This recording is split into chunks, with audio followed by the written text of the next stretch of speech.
Assalamualaikum warahmatullahi wabarakatuh. Baik, kami dari kelompok 6 akan mempresentasikan tugas besar kami mengenai perencanaan strategis teknologi informasi dengan objek dari DTIK UNAN. Next.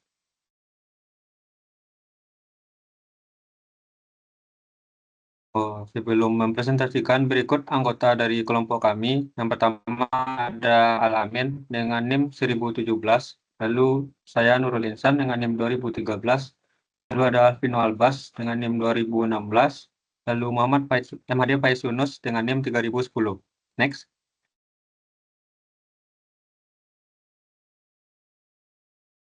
Yang pertama mengenai metodologi penelitian, yaitu untuk analisa bisnis yang akan dijelaskan oleh Alvino Albas. Kepada Alvino, disilakan. Baik, yang pertama itu ada analisa internal bisnis. Jadi, analisa lingkungan internal bisnis ini untuk mengidentifikasi dan memahami serta menganalisa mengenai kondisi dan situasi bisnis di DTIK UNAN dengan menggunakan analisa bisnis strategi. Analisa ini dilakukan pada visi misi, sasaran dan tujuan strategi dan program utama dari perusahaan atau DTIK UNAN tersebut. Selain itu, analisa ini juga bertujuan untuk mengukur kinerja perusahaan menggunakan alat bantu yaitu BSC atau Balance Scorecard yang dilakukan menggunakan 4 perspektif yaitu financial perspektif, customer perspektif, internal process perspektif, dan learning and growth perspektif. Dari analisa-analisa yang di atas tadi nantinya diharapkan kekuatan dan kelemahan perusahaan tersebut dapat diidentifikasi. Next is. Nah, selanjutnya itu ada juga, analisa eksternal bisnis dari DTIK UNAN ini. Lingkungan eksternal bisnis DTIK UNAN ini dipengaruhi oleh faktor-faktor yang di luar kendali perusahaan, tapi bisa mempengaruhi, proses pengambilan keputusan serta, proses internal dari bisnis perusahaan tersebut. Nah, tujuan analisa ini, untuk mengetahui threat dan opportunities apa saja yang mempengaruhi perusahaan. Analisa ini nantinya, menggunakan, analisis PES. Baik, saya kembalikan kepada moderator. Baik, selanjutnya itu untuk analisa SITI yang akan dijelaskan oleh Faiz. Kepada Faiz, disilakan.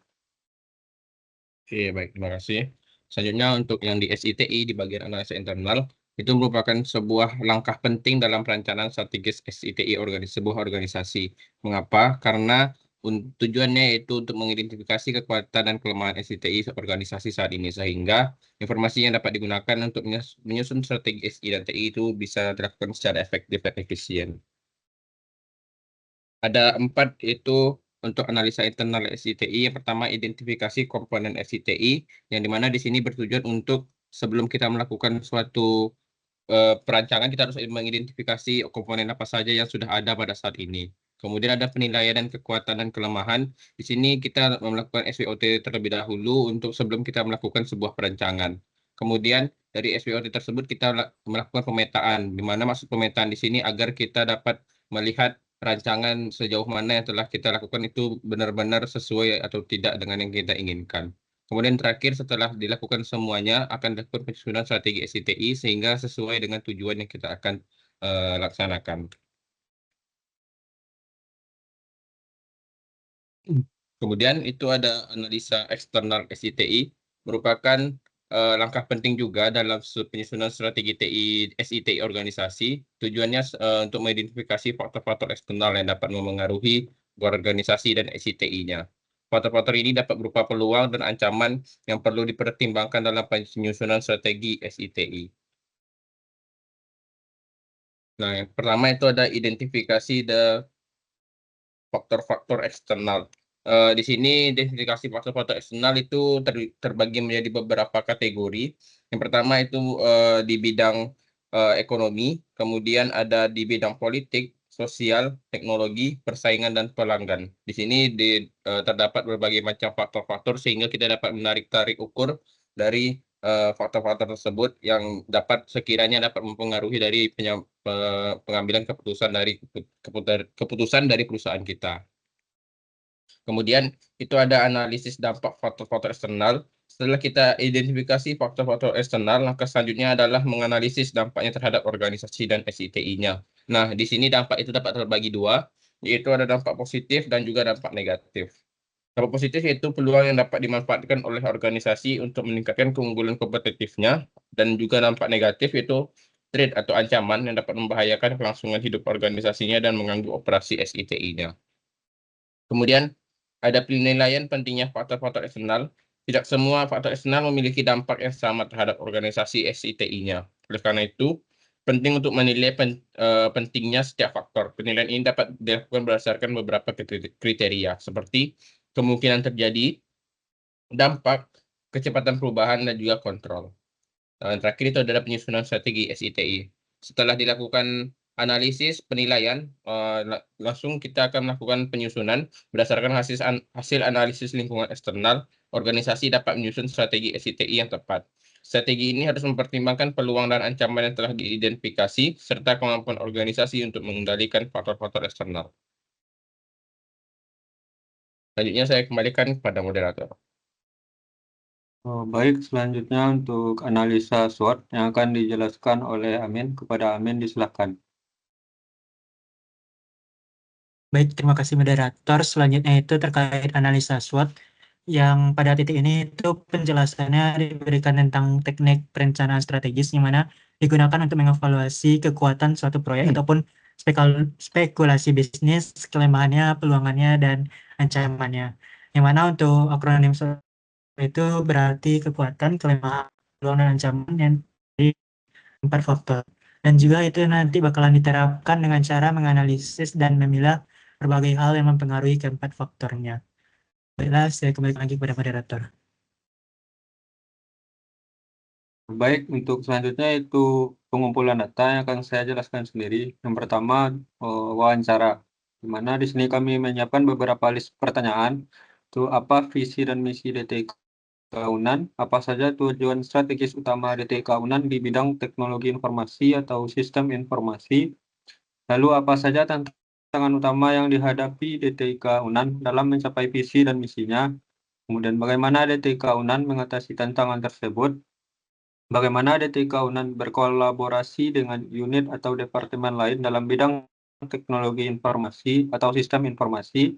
Apakah ada saran bagaimana meningkatkan kinerja dari DTIK UNAN di masa depannya? Apa saja sistem informasi yang telah DTIK buat selama ini? Jika ada yang tidak terpakai, itu berapa jumlahnya? Next.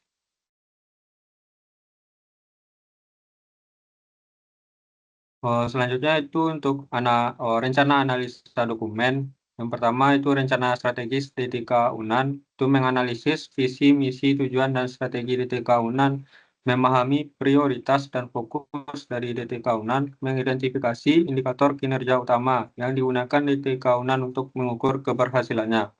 Lalu ada mengenai kebijakan dan prosedur di DTIK UNAN, itu mengetahui kebijakan keamanan cybernya, mengetahui kebijakan pengelolaan data dan privasi, kemudian memahami SOP untuk berbagai layanan. Kemudian laporan tahunan DTIK UNAN, itu mengetahui bagaimana kinerja DTIK UNAN selama periode tertentu, mengidentifikasi pencapaian dan tantangan yang dihadapi DTIK UNAN, belum memperoleh informasi tentang sumber daya keuangan dan manusia. Kemudian laporan audit sistem informasinya. Itu menilai efektivitas dan efisiensi sistem informasi di DTIK UNAN. Kemudian mengidentifikasi risiko keamanan cyber, lalu mendapatkan rekomendasi untuk meningkatkan kinerja dan keamanan sistem informasinya. Next.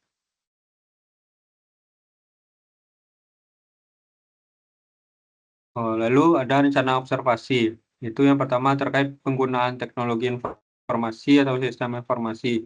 Ini memahami bagaimana teknologi informasi atau sistem informasi digunakan dalam aktivitas sehari-hari. Kemudian kepatuhan terhadap kebijakan dan prosedur.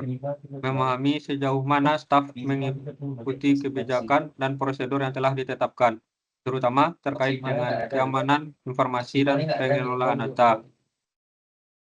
Lalu interaksi antara staf DTIK UNAN, itu memahami bagaimana staf berinteraksi satu sama lain dalam menyelesaikan tugas sehari-hari.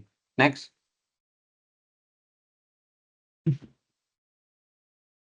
Oh, baik, untuk selanjutnya itu mengenai analisa kondisi perusahaan saat ini. Next.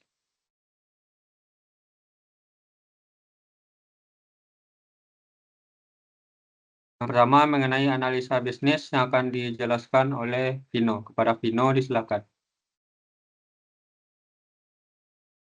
Baik, ini ada analisa internal bisnisnya. Yang pertama yaitu ada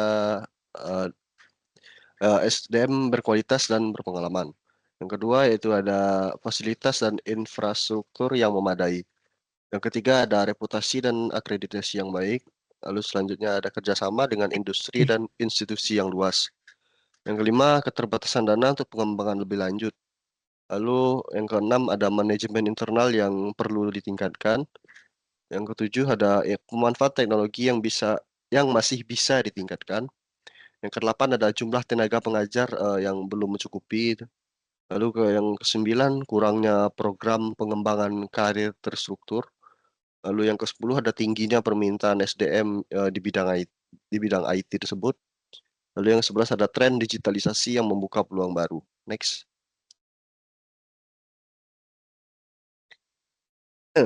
Nah, selanjutnya di sini ada juga analisa eksternal bisnis.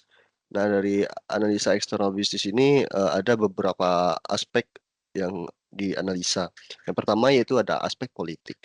Nah, dari aspek politik ini yang pertama yaitu hasil analisanya ada regulasi tentang perlindungan data pribadi. Jadi dapat mendorong DTIK tersebut untuk meningkatkan keamanan data pribadinya. Lalu selanjutnya kebijakan peraturan rektor mengenai fungsi dan wewenang DTIK tersebut. Lalu selanjutnya ada dari aspek ekonomi. Nah, dari aspek ekonomi sendiri dari kita lihat itu tidak adanya persaingan terhadap DTIK tersebut. Nah, DTIK ini satu-satunya organisasi penyedia layanan untuk sistem gitu di UNAN. Nah, selanjutnya itu ada perkembangan pesat pertumbuhan ekonomi di Sumatera Barat, lalu ada pertumbuhan teknologi di UNAN yang meningkat, dapat mempengaruhi juga eksternal dari bisnis tersebut. Lalu selanjutnya ada aspek dari aspek sosial. Dari aspek sosial sendiri, yang pertama yaitu ada kebutuhan dan permintaan terhadap SI atau TI di lingkungan UNAN yang terus meningkat tiap tahunnya gitu. Lalu selanjutnya ada hampir keseluruhan proses yang ada di UNAN tersebut juga sudah mulai terkomputerisasi seutuhnya gitu. Lalu aspek selanjutnya itu aspek teknologi. Nah, dari aspek teknologi sendiri, yang pertama yaitu ada bekerja sama dengan vendor jaringan dan juga penyedia layanan software gitu. Lalu selanjutnya yang kedua ada dibutuhkannya adaptasi bagi karyawan dalam menghadapi teknologi yang baru tersebut. Baik, saya kembalikan kepada moderator.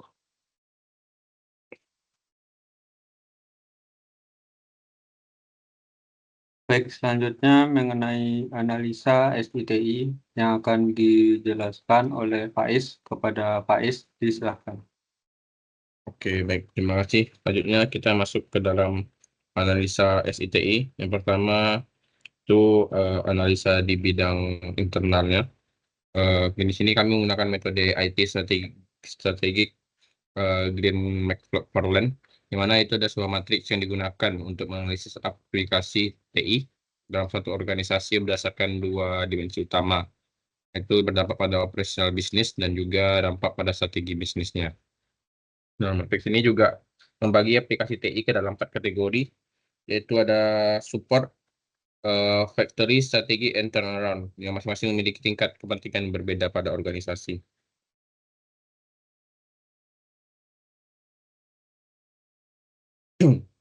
Oke.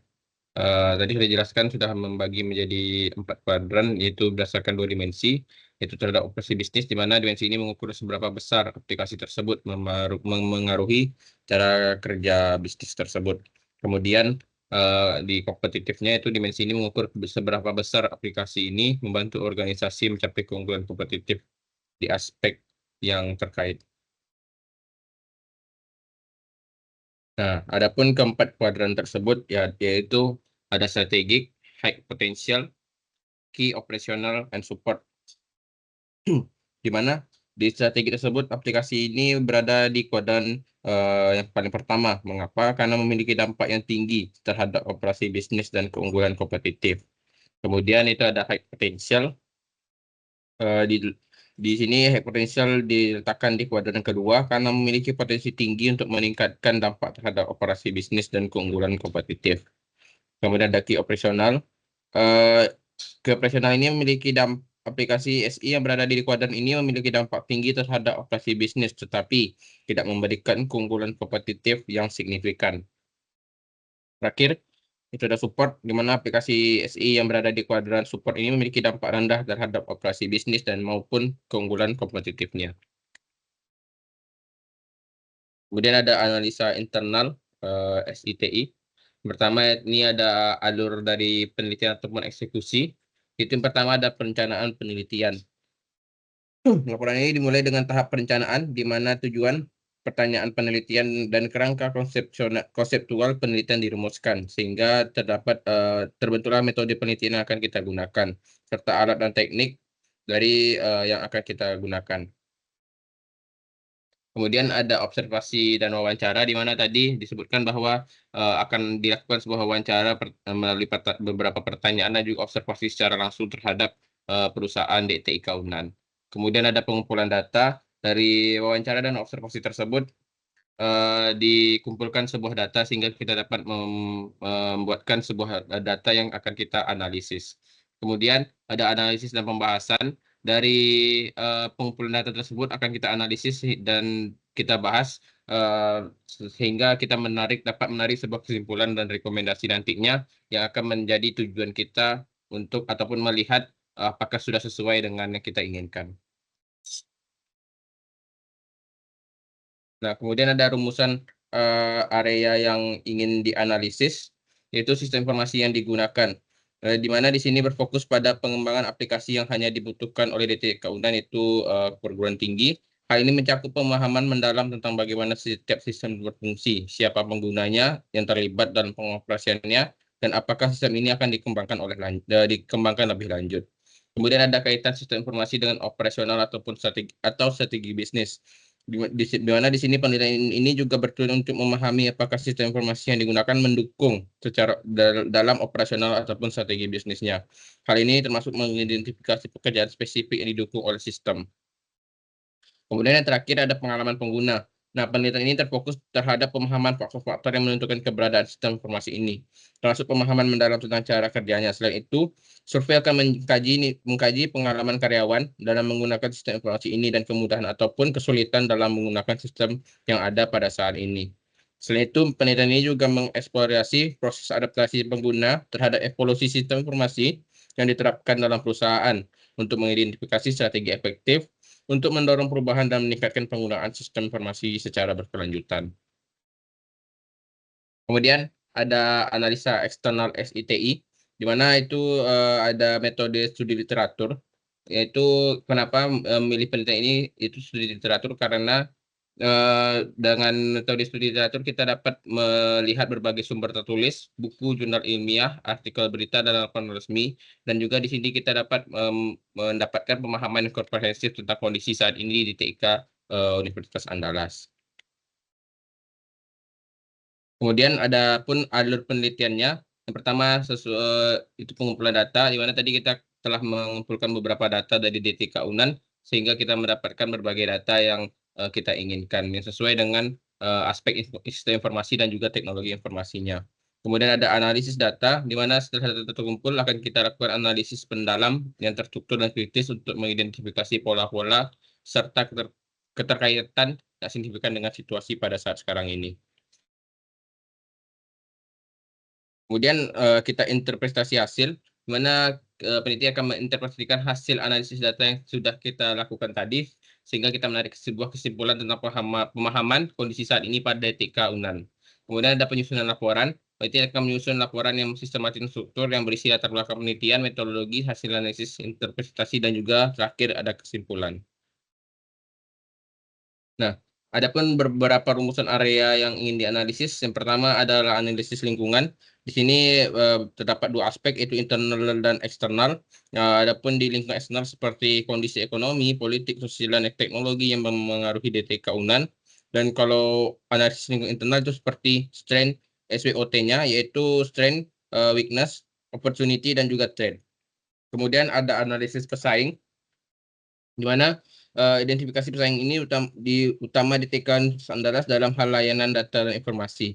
Kemudian analisis kekuatan dan kelemahannya. Kemudian di analisis tren TI ada dua, yaitu identifikasi tren TI terkini yang mengaruhi industri IT. Kemudian yang kedua, analisis dampak tren IT terkini terhadap DTIK Universitas Andalas. Dan terakhir itu ada analisis kebutuhan SITI, itu identifikasi kebutuhan SITI DTIK UNAN pada saat ini dan juga pada masa depan. Dan juga analisis kesesuaian infrastruktur SITI dengan kebutuhan SITI yang telah diidentifikasi. Gambaran yang diharapkan, yang pertama sesuai dengan hasil analisa itu pemahaman yang mendalam tentang pengaruh eksternal. Upaya untuk memperoleh pemahaman yang komprehensif mengenai berbagai faktor eksternal yang berdampak pada sistem informasi dan teknologi DTIK Universitas Andalas. Kemudian identifikasi tren dan perubahan terkini, pengenalan terhadap pola-pola dan perubahan terbaru yang terjadi dalam aspek data informasi serta teknologi informasi yang dapat memberikan pengaruh signifikan terhadap strategi dan keputusan. Kemudian ada rekomendasi strategis untuk respon terhadap pengembangan eksternal, yaitu penyusunan strategis yang bertujuan untuk meningkatkan kemampuan DTIK Universitas Andalas dalam menanggapi perkembangan lingkungan eksternal, khususnya dalam konteks sistem informasi dan juga teknologi. Next, saya kembalikan kepada moderator. Baik, untuk selanjutnya itu pembahasan mengenai analisa SWOT yang akan dijelaskan oleh Amin. Kepada Amin, silakan.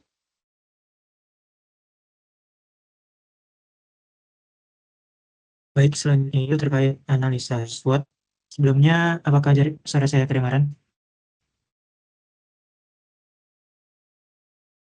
Terdengar, Min. Terdengar, Men. Oke. Tolong screen-nya, guys. Oke, bentar.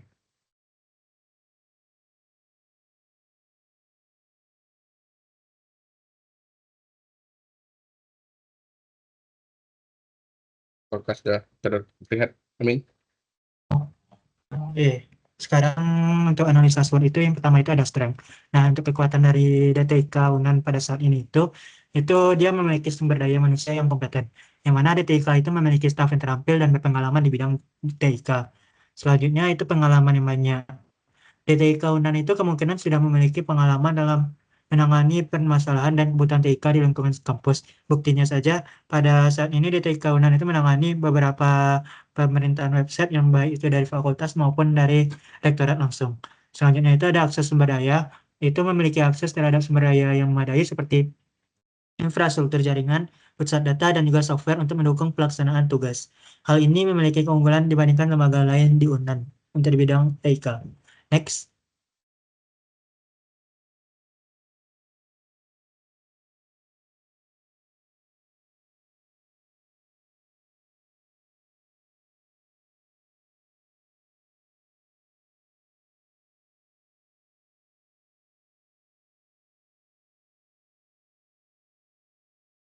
Selanjutnya, next.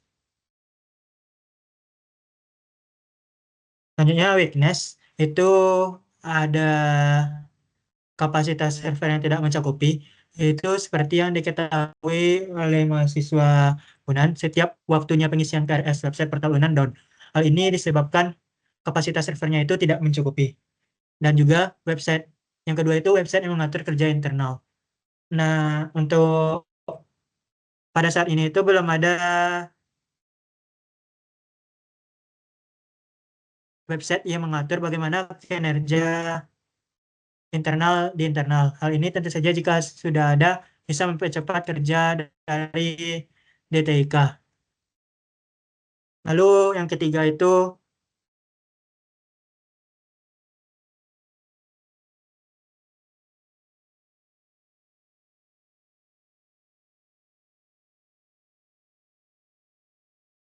ada kedengaran suara Mengis. Masuk, Men. Nah, lalu yang ketiga itu Tadi ada nggak hanya putus. menunggu permintaan. Pada saat ini itu DTIK hanya menunggu request dari pihak eksternal dalam pembuatan dan pengurusan website ataupun hal lainnya. Hal ini tentu saja akan mempengaruhi citra DTIK jika ternyata ada gangguan yang tidak disadari oleh DTIK dan juga harus menunggu pihak eksternal dahulu. Serta DTIK itu akan kehilangan peluang untuk mengembangkan website lebih baik. Next. Selanjutnya itu opportunity. Nah, opportunity-nya ini yang pertama ada peningkatan kesadaran pengguna, yaitu meningkatkan kesadaran aktivitas akademika terhadap pentingnya TIK bisa membuat layanan TIK UNAN lebih dimanfaatkan.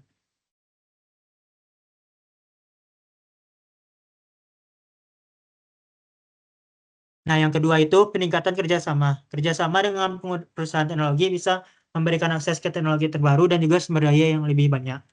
Yang ketiga itu ada tren teknologi baru. Tren teknologi baru seperti cloud computing dan big data bisa menjadi peluang untuk pengembangan layanan inovatif. Selanjutnya, yang terakhir ada threat atau ancaman. Next.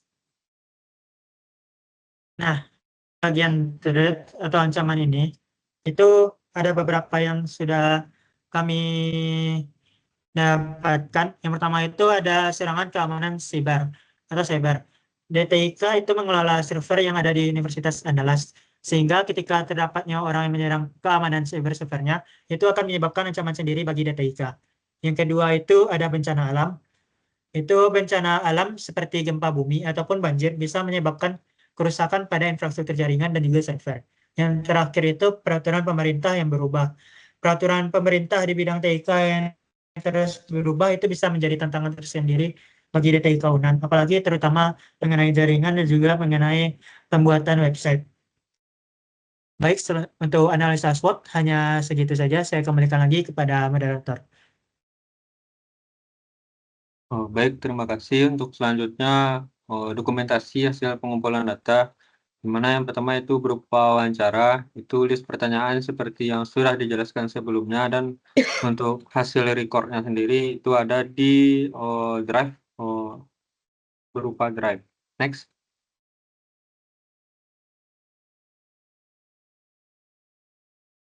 Lalu untuk di sini kami menganalisa dari web dtiunan.ac.id, di mana pada web tersebut terdapat yang pertama ada struktur organisasi dari DTI UNAN itu sendiri. Itu ada direktur, kemudian ada layanan sistem informasi dan teknologi informasi, kemudian ada layanan pusat data, kemudian ada layanan pengembangan. Next.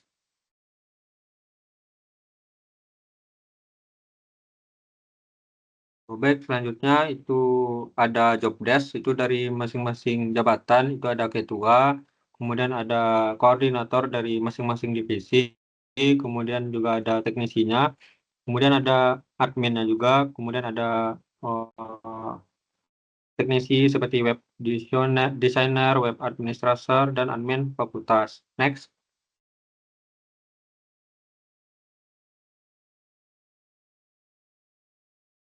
Ini masih berupa job desk, itu dari divisi pendataan, ada koordinatornya, ada teknisinya, ada adminnya juga. Kemudian ada divisi penelitian dan pengembangan, itu juga ada koordinatornya, teknisinya, dan juga adminnya juga. Next.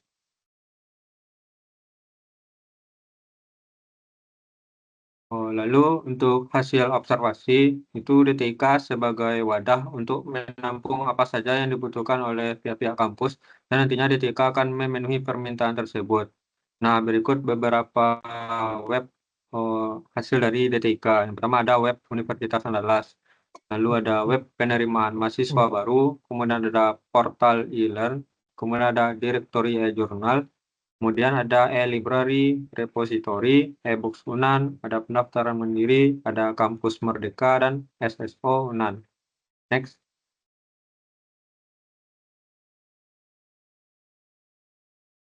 Lalu selanjutnya mengenai interpretasi kebutuhan mendatang dan perencanaan strategi. Next.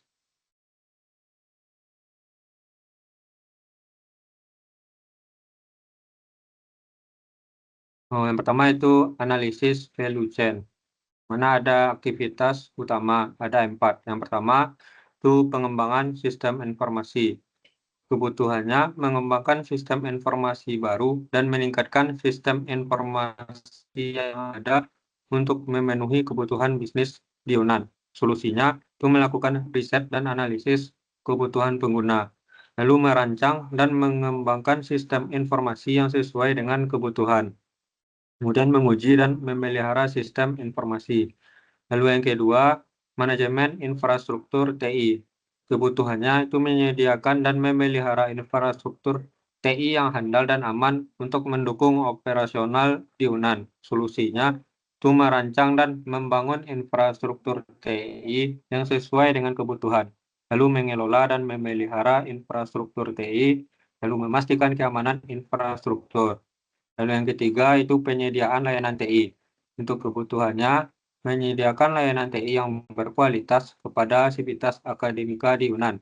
Solusinya menyediakan layanan helpdesk dan support untuk pengguna, lalu melakukan pelatihan dan edukasi tentang penggunaan TI pada pengguna, lalu memantau dan mengoptimalkan kinerja layanan TI. Lalu yang keempat ada keamanan cyber. Untuk kebutuhannya itu melindungi infrastruktur TI dan data Yunan dari ancaman keamanan cyber. Solusinya melakukan asesmen dan mitigasi risiko keamanan cyber, lalu menetapkan kontrol keamanan cyber yang tepat, lalu meningkatkan kesadaran pengguna tentang keamanan cyber. Next.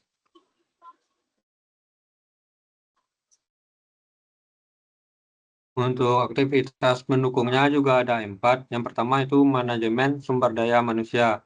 Kebutuhannya itu untuk mempekerjakan dan mengembangkan staf TI yang kompeten dan profesional. Solusinya menyusun rencana perekrutan dan pengembangan staf TI, lalu memberikan pelatihan dan pengembangannya, lalu menciptakan lingkungan kerja yang kondusif. Yang kedua, pengelolaan keuangan. Untuk kebutuhannya itu mengelola keuangan DTIK secara efektif dan efisien.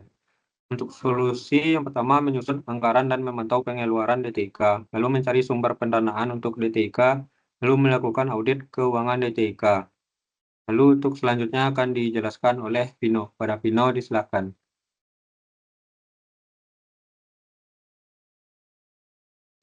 Baik, yang selanjutnya itu ada pengadaan barang dan jasa.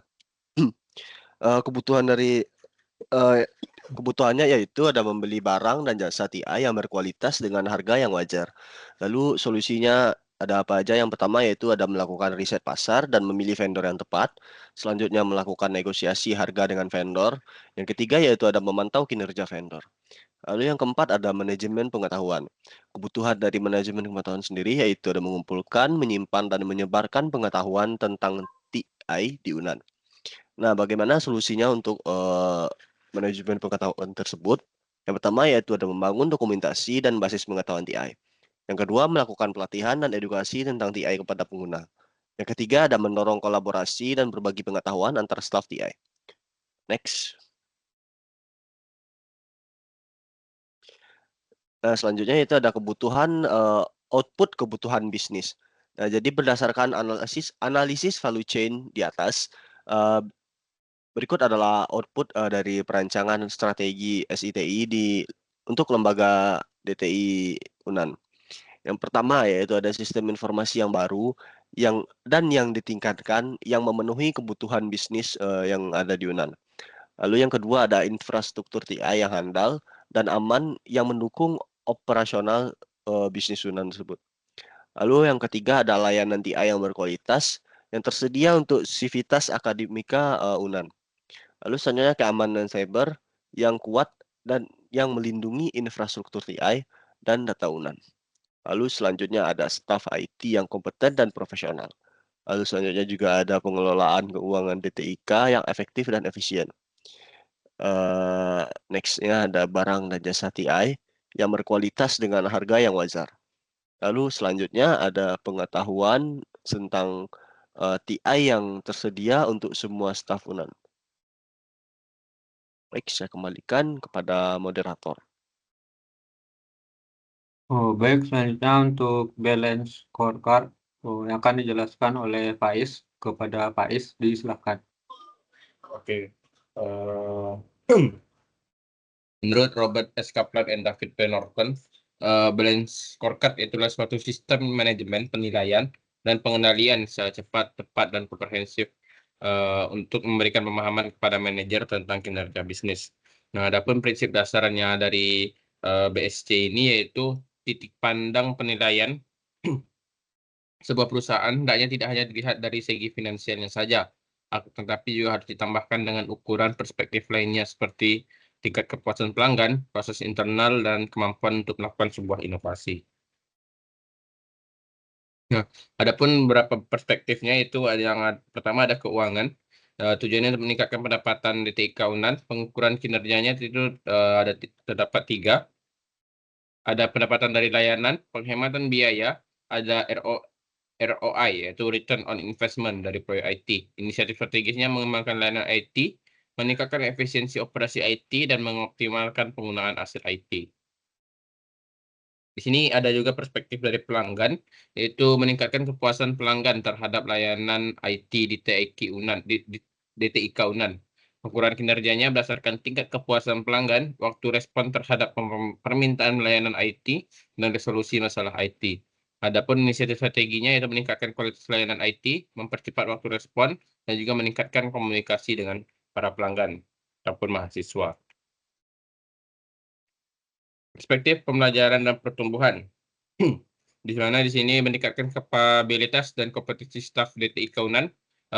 Ukuran kinerjanya tingkat partisipasi staf dalam pelatihan dan pengembangan, kepuasan staf terhadap pelatihan dan pengembangan, dan tingkat retensi staf. Adapun inisiatif strategisnya mengembangkan program pelatihan dan pengembangan yang komprehensif, meningkatkan budaya belajar, dan meningkatkan kompensasi dan benefit staf IT. Oke, selanjutnya saya kembalikan kepada moderator. Baik, selanjutnya untuk analisa critical success factor atau ISF yang akan dijelaskan oleh Amin. Kepada Amin, disilakan. Baiklah, selanjutnya itu analisa critical success factor. Itu yang pertama itu ada keamanan data. Nah, untuk di bagian keamanan data, untuk kebutuhan bisnisnya itu implementasi pada regulasi perlindungan data. Yang mana untuk aktivitas utamanya itu ada, yang pertama ada pengembangan kebijakan pada keamanan data. Yang kedua ada pelatihan karyawan terkait keamanan. Yang ketiga itu ada audit keamanan rutin. Lalu untuk indikatornya bagaimana sih? Untuk indikatornya itu yang pertama ada tingkat kepatuhan terhadap regulasi, yang kedua itu ada jumlah insiden keamanan yang dilaporkan, dan yang terakhir ada hasil audit keamanan. Nah, kebutuhan datanya itu bagaimana? Itu yang kebutuhan datanya itu yang pertama ada laporan insiden keamanan data, dan yang kedua itu ada regulasi dan kebijakan keamanan data. Next. Nah, selanjutnya critical success factor yang kedua ada infrastruktur TI atau IT, yang mana kebutuhan bisnisnya itu yang pertama ada peningkatan kapasitas server, dan yang kedua itu ada integritas pada sistem. Lalu aktivitas utamanya melakukan upgrade pada perangkat keras dan perangkat lunak yang ada pada DTI, terutama di servernya. Lalu yang kedua itu meningkatkan integrasi sistem yang ada.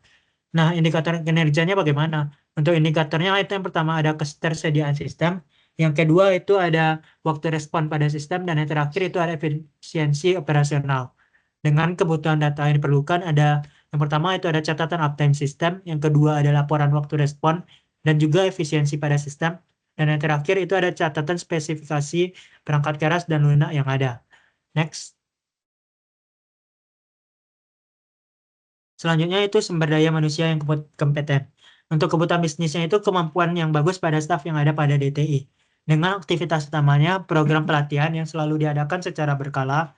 Lalu yang kedua itu ada sertifikasi. Dan yang terakhir itu melakukan rekrutmen mencari staf yang terampil. Dengan indikator kinerja, jumlah pelatihan yang telah diselesaikan, tingkat sertifikasi staf yang ada, lalu tingkat retensi karyawan. Nah, lalu untuk kebutuhan datanya apa? Yang pertama itu ada profil karyawan dan juga kualifikasi. Yang terakhir itu ada data pelatihan yang diikuti. Next. Selanjutnya ada kolaborasi dan juga kerjasama. Untuk kolaborasi dan kerjasama ini dengan kebutuhan bisnisnya, kerjasama dengan vendor teknologi dan juga peningkatan kesadaran pengguna. Dengan aktivitas utama, membangun kemitraan strategis. Yang kedua ada program sosialisasi, dan yang terakhir ada forum pengguna. Lalu indikator kinerjanya ada ketiga. Yang pertama itu ada jumlah kerjasama yang terjalin. Yang kedua ada partisipasi dalam program tersosialisasi. Dan yang terakhir ada kepuasan pengguna.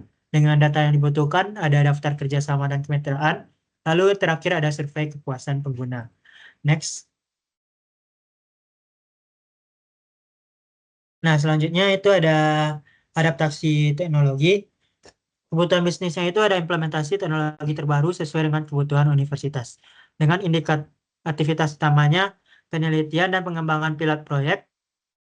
Lalu yang terakhir itu ada evaluasi teknologi baru.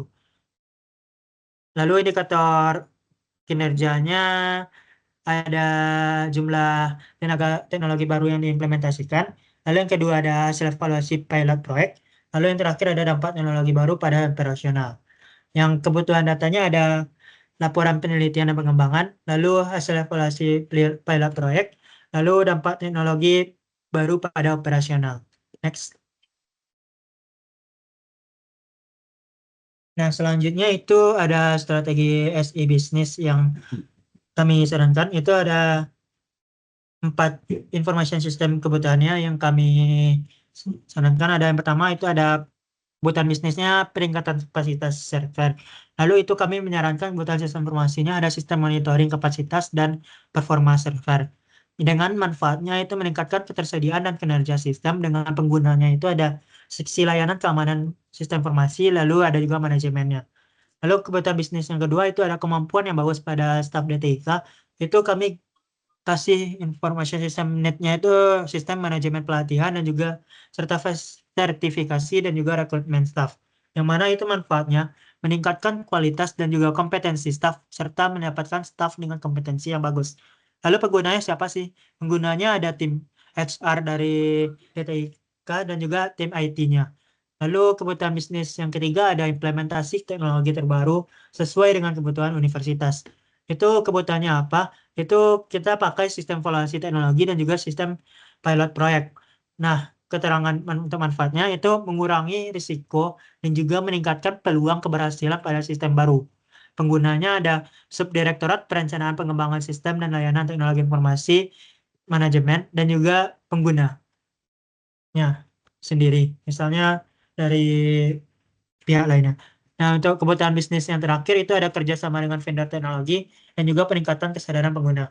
Dengan kebutuhan sistem informasinya kami buat platform kolaborasi dan juga komunikasi serta sistem manajemen kemitraan.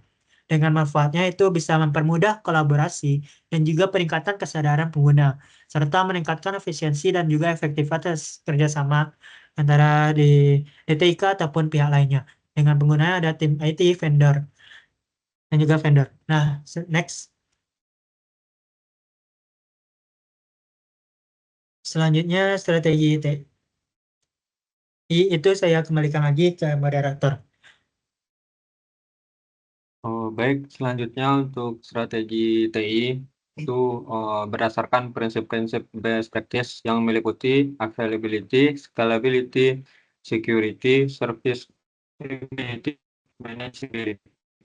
Yang pertama itu ada availability. Untuk kebutuhan bisnisnya itu ketersediaan infrastruktur TI dan layanan yang tinggi untuk mendukung kegiatan akademik dan operasional.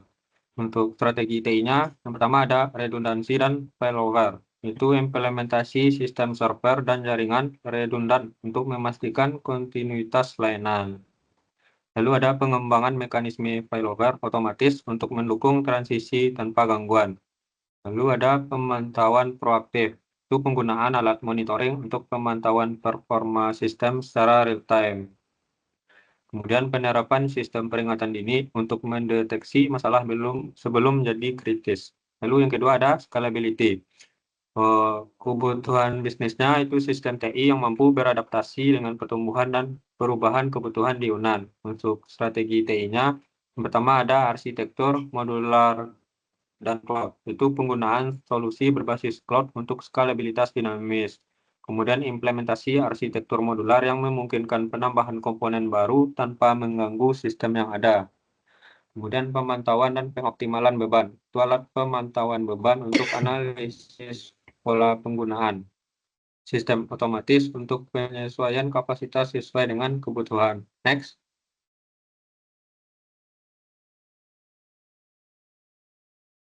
Yang ketiga itu security. Sama kebutuhan bisnis itu untuk perlindungan data dan infrastruktur TI dari ancaman keamanan cyber. Untuk strategi TI-nya, yang pertama ada kebijakan keamanan yang komprehensif, itu pengembangan dan penerapan kebijakan keamanan data, kemudian pelatihan keamanan cyber rutin bagi staf dan pengguna. Lalu ada teknologi keamanan lanjutan, itu implementasi firewall, sistem deteksi intrusi, dan enkripsi data. Kemudian audit keamanan secara berkala untuk mengidentifikasi dan mengatasi kerentanan. Selanjutnya akan dijelaskan oleh Faiz. Pada Faiz, disilakan. Oke, baik. Terima kasih pada moderator. Selanjutnya itu ada serviceability, yaitu bisnisnya kemampuan untuk mengelola dan memperbaiki layanan TI dengan mudah. Strateginya yaitu sistem dukungan dan helpdesk, yaitu pengembangan sistem dukungan dan helpdesk yang responsif, dan juga portal layanan mandiri untuk masalah sederhana. Kedua, ada jadwal pemeliharaan yang efektif. Jadwal pemeliharaan rutin untuk perangkat keras dan perangkat lunak, dan dokumentasi yang baik untuk pemeliharaan dan perbaikan.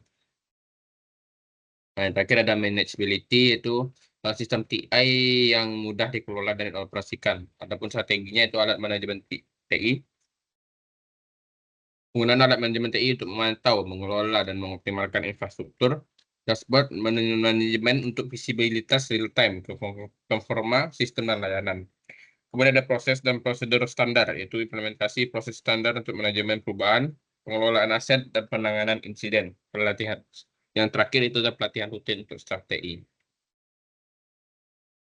Untuk strategi manajemen SITI, saya kembalikan kepada moderator. Baik, untuk strategi manajemen SITI itu akan dijelaskan oleh Vino. Kepada Vino, disilakan. Baik, selanjutnya itu ada strategi manajemen SI atau TI. Jadi pada bagian ini nantinya menjelaskan tentang organisasi SITI dan TIK UNAN di masa yang akan datang. Lingkup yang dibahas dalam bagian ini adalah visi dan misi, organisasi pengelola SITI, mekanisme pengelolaan SITI, struktur organisasi unit pengelola SITI, jabatan-jabatan yang dibutuhkan, serta manajemen layanan SITI. Nah, dalam menyusun unit pengelola tersebut, SITI di masa depan, DTIK UNAN dapat DTIK UNAN terdapat beberapa hal yang menjadi pertimbangan. Yang pertama yaitu ada rencana strategi dari DTIK tersebut itu sendiri. Yang kedua ada best practice pengelolaan SITI. Yang ketiga ada kondisi saat ini bahwa DTIK belum memiliki unit pengelola SITI. Lalu selanjutnya ada desain arsitektur sistem informasi dan infrastruktur teknologi informasi masa depan sebagaimana yang sudah ada pada bab sebelumnya. Baik, saya kembalikan kepada moderator.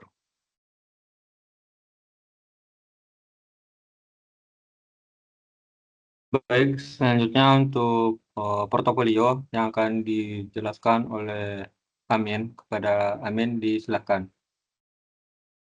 Nah, berikut merupakan portofolio dari sistem yang sudah dibuat DTIK dan juga ada beberapa rekomendasi yang kami berikan terkait sistem yang kira-kiranya akan dibutuhkan oleh DTIK sendiri. Itu kami kelompokkan menjadi strategik, high potential, key operational, dan juga yang terakhir ada support. Untuk strategik sendiri itu ada web Universitas Andalas sendiri, dan juga yang kedua itu ada Portal Island.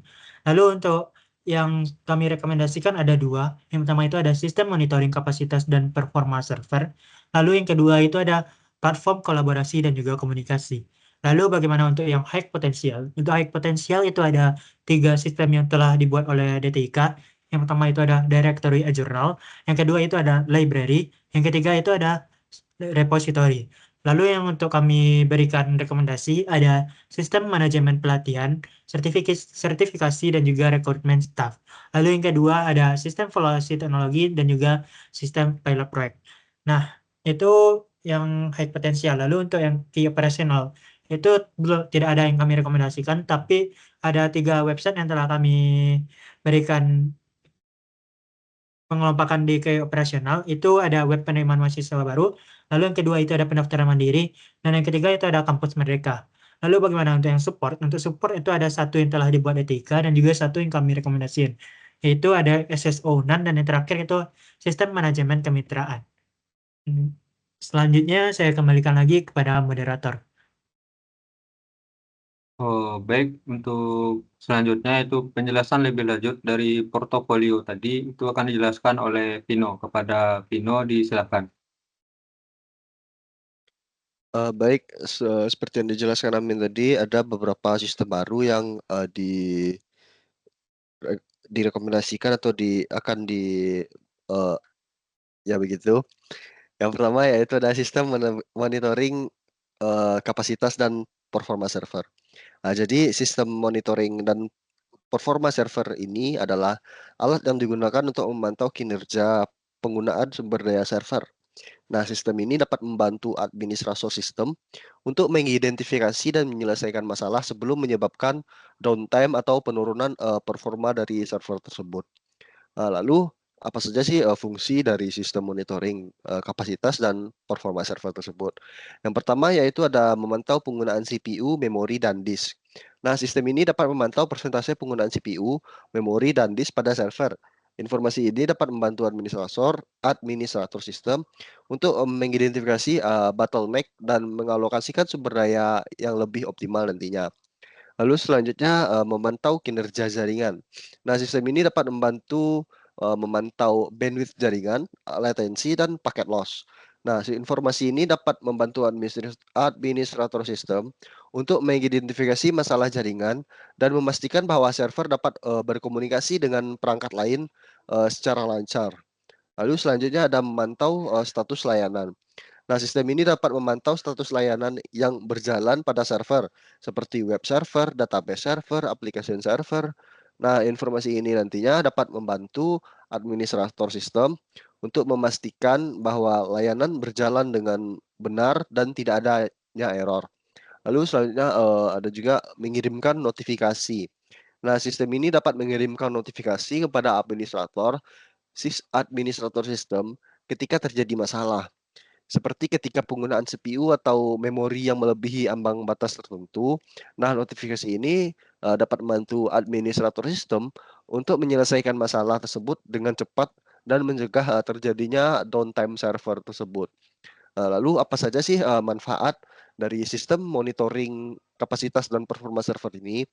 Nah, yang pertama yaitu meningkatkan uptime server.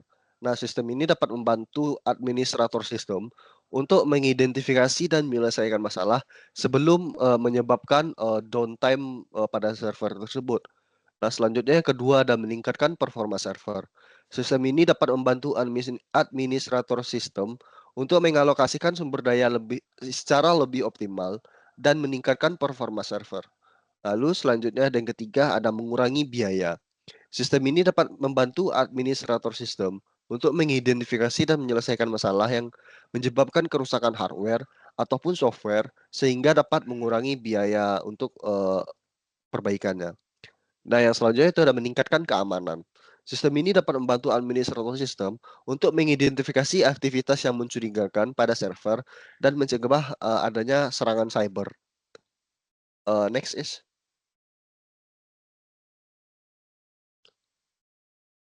Nah, selanjutnya juga ada sistem manajemen pelatihan, sertifikasi, dan rekrutmen staff. Nah, sistem manajemen pelatihan, sertifikasi, dan rekrutmen staff ini adalah alat yang digunakan untuk mengelola proses pelatihan sertifikasi dan rekrutmen staff secara terpusat dan efisien. Sistem ini dapat membantu organisasi untuk yang pertama ada meningkatkan kualitas staff. Nah, dengan menyediakan pelatihan dan sertifikasi yang tepat, organisasi dapat meningkatkan keterampilan pengetahuan stafnya. Lalu selanjutnya yang kedua ada meningkatkan efisiensi proses rekrutmen. Sistem ini dapat membantu organisasi untuk mengotomatiskan tugas-tugas rekrutmen seperti penyortiran resume, penjadwalan wawancara, dan pemeriksaan latar belakang. Yang ketiga yaitu meningkatkan kepatuhan. Jadi sistem ini dapat membantu organisasi untuk mematuhi peraturan perundang-undangan yang terkait dengan pelatihan, sertifikasi, dan rekrutmen staff. Lalu apa saja sih fitur utama dari sistem manajemen pelatihan tersebut. Yang pertama itu ada pelatihan tentunya. Jadi pelatihan ini dapat digunakan untuk mengelola semua aspek pelatihan staf, termasuk pengembangan kursus, pendaftaran, penjadwalan, dan pelacakan kemajuannya gitu. Nah, selanjutnya yang kedua ada sertifikasi. Nah, sistem ini dapat digunakan untuk mengelola proses sertifikasi staf, termasuk aplikasi, pengujian, dan penerbitan sertifikat. Lalu selanjutnya ada rekrutmen. Jadi sistem ini dapat digunakan untuk mengelola semua aspek proses rekrutmen staf, termasuk penerimaan lamaran, penyortiran resume, penjadwalan wawancara, dan pemeriksaan latar belakang. Nah, yang terakhir yaitu ada pelaporan. Jadi sistem ini dapat menghasilkan laporan tentang pelatihan, sertifikasi, dan rekrutmen staf yang sudah dijelaskan tadi. Nah, laporan ini nantinya dapat digunakan untuk melacak kemajuan dan mengidentifikasi tren dan membuat keputusan yang lebih baik nantinya. Lalu apa sih manfaat dalam menggunakan sistem manajemen pelatihan, sertifikasi, dan rekrutmen staf ini? Yang pertama yaitu ada meningkatkan kualitas staf. Dengan menyediakan pelatihan dan sertifikasi yang tepat, organisasi dapat meningkatkan keterampilan dan pengetahuan stafnya, yang dapat mengarah pada peningkatan produktivitas, efisiensi, dan kepuasan pelanggan. Lalu yang kedua ada meningkatkan efisiensi proses rekrutmen. Nah, sistem ini dapat membantu organisasi untuk mengotomatiskan tugas-tugas rekrutmen seperti penyortiran resume, penjadwalan wawancara, dan pemeriksaan latar belakang yang menghemat waktu dan uang. Nah, selanjutnya itu ada meningkat kepatuhan. Yang terakhir ada meningkatkan pengambilan keputusannya itu. Jadi sistem ini dapat menghasilkan laporan tentang pelatihan, sertifikasi, dan rekrutmen staf tersebut, yang mana nantinya dapat digunakan untuk melacak kemajuan dari staf tersebut dan mengidentifikasi tren-tren yang ada dan membuat keputusan yang lebih baik tentang pengembangan staf rekrutmen dan alokasi sumber daya yang ada nantinya. Next is.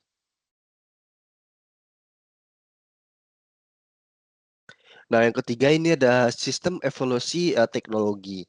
Nah, sistem evaluasi teknologi ini sebuah proses yang digunakan untuk menilai suatu teknologi baru atau yang sudah ada untuk menentukan apakah teknologi tersebut eh, layak diadopsi atau tidak.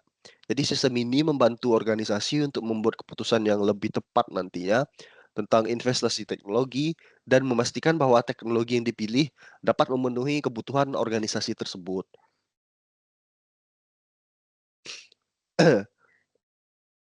Eh, Lalu bagaimana sih tahapan-tahapan dalam mengevaluasi teknologi tersebut? Nah, yang pertama yaitu tentunya identifikasi kebutuhan yang ada gitu. Jadi tahap pertama itu adalah mengidentifikasi kebutuhan organisasi dan menentukan jenis teknologi yang dibutuhkan untuk memenuhi kebutuhan tersebut. Yang kedua yaitu ada tahap penelitian. Nah, pada tahap ini melakukan penelitian tentang berbagai teknologi yang tersedia dan memilih beberapa opsi teknologi yang paling menjanjikan untuk dievaluasi lebih lanjut gitu. Nah, selanjutnya itu ada tahap ketiga yaitu ada tahap evaluasi. Nah, tahap ketiga ini adalah mengevaluasi teknologi yang sudah dipilih sebelumnya dengan menggunakan berbagai kriteria yang ada seperti fungsionalitas, skalabilitas, dan keamanan dan biaya. Nah, selanjutnya itu ada tahap keempat yaitu tahap seleksi. Nah, tahap keempat ini adalah memilih teknologi yang terbaik berdasarkan hasil evaluasi. Nah, selanjutnya ada tahap kelima yaitu tahap implementasi. Nah, pada tahap implementasi ini teknologi yang dipilih itu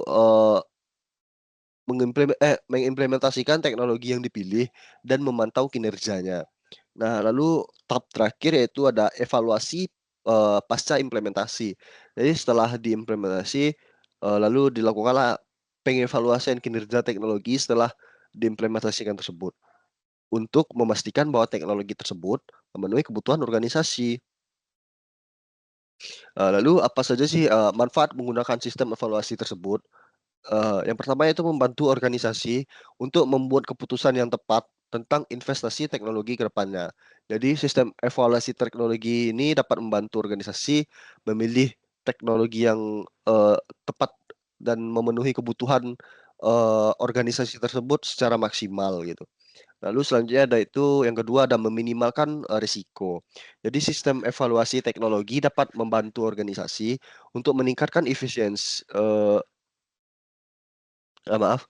Jadi, meminimalkan risiko, jadi sistem evaluasi teknologi ini dapat membantu organisasi untuk mengidentifikasi dan meminimalkan risiko terkait dengan adopsi teknologi baru tersebut.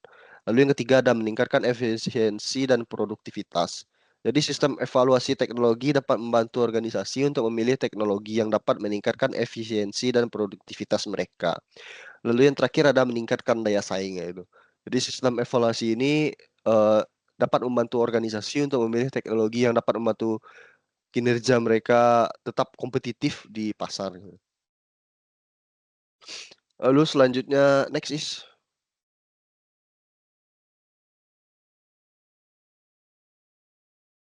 Nah, selanjutnya itu ada sistem pilot project. Jadi sistem pilot project ini sebuah project skala kecil yang digunakan untuk menguji suatu teknologi atau pendekatan baru sebelum diimplementasikan secara luas. Jadi sistem ini membantu organisasi untuk mengidentifikasi dan menyelesaikan masalah potensial sebelum teknologi atau pendekatan baru tersebut diluncurkan ke seluruh organisasi.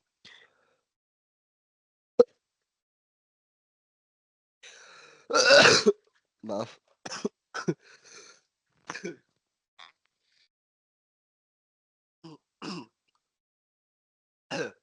Lalu bagaimana sih tahapan-tahapan dalam sistem pilot project ini? Yang pertama yaitu ada perencanaan. Jadi merencanakan proyek pilot termasuk menentukan tujuan proyek, ruang lingkup proyek, dan metodologi proyek. Yang kedua yaitu ada implementasi. Nah, pada tahap implementasi ini ya mengimplementasikan proyek pilot tersebut. Lalu selanjutnya ada evaluasi. Nah, pada tahap ini mengevaluasi hasil proyek pilot untuk menentukan apakah proyek tersebut berhasil atau tidaknya. Nah, selanjutnya tahap peluncuran. Nah, tahap peluncuran ini meluncurkan teknologi atau pendekatan baru tersebut ke seluruh organisasi berdasarkan hasil evaluasi proyek pilot sebelumnya itu. Nah, apa saja sih manfaat menggunakan sistem pilot project ini? Yang pertama yaitu ada membantu organisasi untuk mengidentifikasi dan menyelesaikan masalah potensial sebelum teknologi atau pendekatan baru tersebut diluncurkan ke seluruh organisasi. Nah, sistem pilot project dapat membantu organisasi untuk mengidentifikasi dan menyelesaikan masalah potensial yang dapat timbul dari adopsi teknologi atau pendekatan baru sehingga dapat menghemat waktu dan uang. Yang kedua, ada meminimalkan resiko. Nah, sistem pilot project ini dapat membantu organisasi untuk meminimalkan risiko yang terkait dengan adopsi teknologi atau pendekatan baru. Selanjutnya yang ketiga ada meningkatkan peluang keberhasilan. Jadi sistem pilot project dapat membantu organisasi untuk meningkatkan peluang keberhasilan teknologi atau pendekatan baru. Nah, yang terakhir yang keempat ada meningkatkan kepercayaan diri. Karena sistem pilot project ini sudah diluncurkan dulu sebelum diluncurkan seluruh organisasi, jadi hal ini dapat membantu organisasi untuk meningkatkan kepercayaan diri mereka terhadap pengadopsian teknologi baru tersebut atau pendekatan baru tersebut. Nah, sekian terima kasih, saya kembalikan kepada moderator. Baik, terima kasih untuk penjelasan portofolio selanjutnya itu dari platform kolaborasi dan komunikasi.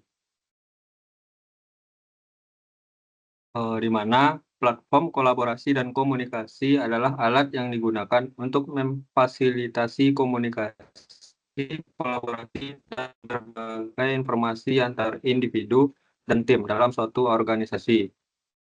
PKK ini dapat membantu organisasi untuk meningkatkan produktivitas, efisiensi, dan juga pengambilan keputusan. Untuk fitur-fitur utamanya, yang pertama ada obrolan instan. Ini memungkinkan pengguna untuk berkomunikasi secara real time. Lalu ada konferensi video. Memungkinkan pengguna untuk melakukan konferensi video dengan individu atau tim lain. Kemudian berbagi file, itu memungkinkan pengguna untuk berbagi file dengan individu atau tim lain. Kemudian manajemen tugas, itu untuk memungkinkan pengguna mengelola tugas dan juga proyek. Kemudian ada kalender, untuk berbagi kalender dan juga jadwal. Kemudian ada forum diskusi. Itu memungkinkan pengguna untuk berdiskusi tentang topik tertentu. Untuk manfaat menggunakan platform kolaborasi dan komunikasi ini, yang pertama untuk meningkatkan komunikasi, mana PKK ini dapat membantu organisasi meningkatkan komunikasi antar individu dan juga tim. Kemudian meningkatkan kolaborasi. Itu membantu organisasi untuk meningkatkan kolaborasi antar individu dan tim. Kemudian meningkatkan produktivitas, meningkatkan pengambilan keputusan, dan meningkatkan kepuasan karyawan.